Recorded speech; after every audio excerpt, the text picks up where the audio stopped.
নমস্কার বন্ধুরা, কেমন আছো সবাই? আশা করি সবাই ভালো আছো। তো আমিও খুব ভালো আছি। তো চলো আজকে কি রান্না করছি ঝটপট দেখিয়ে নিই। তো দেখো, ডিম আর আলু প্রেসার কুকারে দিয়ে নিয়েছি, তো দুটো সিটি মেরে নিব। দেখো, এই যে তরকারিটা করার জন্য আদা, রসুন, পেঁয়াজ, টমেটো, কাঁচা লঙ্কা এটা পিষে নেবো। এই পেঁয়াজটা তেলে দেবো, পিষে নিই।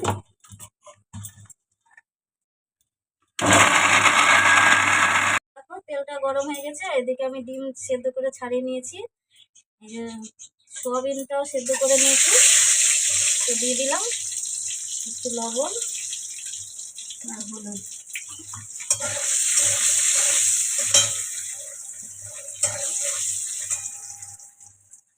ডিমটা ভাজা হয়ে গেছে, তুলে নেব।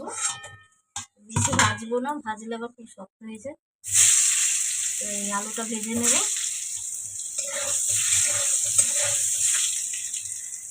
তো দেখো আলুটাও ভাজা হয়ে গেছে, আলুটা তুলে নিলাম। এবার ওই তেলটাতেই সোয়াবিনটা ভেজে নেব, সিদ্ধ করে দিয়ে রাখা আছে। তো দেখো সোয়াবিনটাও ভাজা হয়ে গেছে, তো তুলে নিব।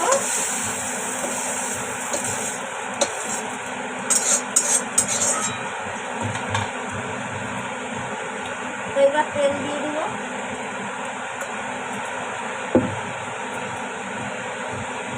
তেলটা দেওয়ার পরে এই যে পাঁচ ফোড়ন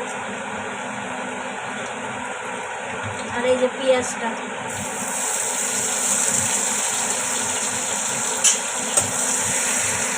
পেঁয়াজটা ভাজা হয়ে গেছে। এই যে আদা রসুন পেঁয়াজ পেস্ট করে রেখেছিলাম, এটা দিয়ে দেবো।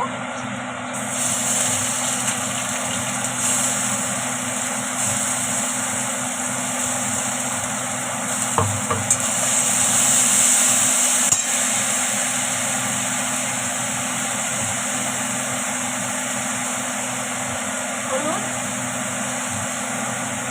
লবণ,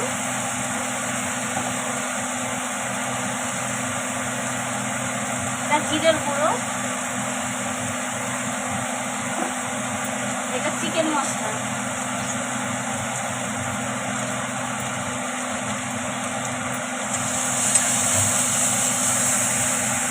তো দেখো মশলাটা কষা হয়ে গেছে, এবার এই ভাজা সোয়াবিনটা আবার আলুটা দিয়ে দেবো।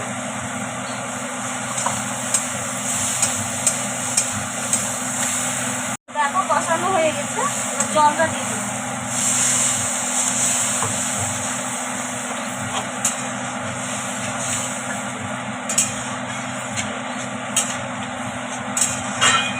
বেশি জল দেবো না, যেহেতু আলুটা সেদ্ধ করা আছে।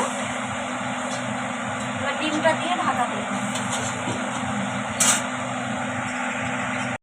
তো দেখি তরকারিটা কতদূর হয়ে গেছে। দেখো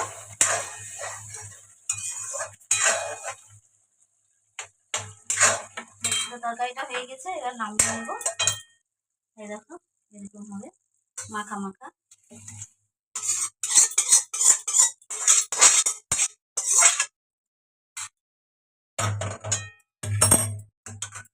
তো দেখো এরকম রান্না হয়ে গেছে।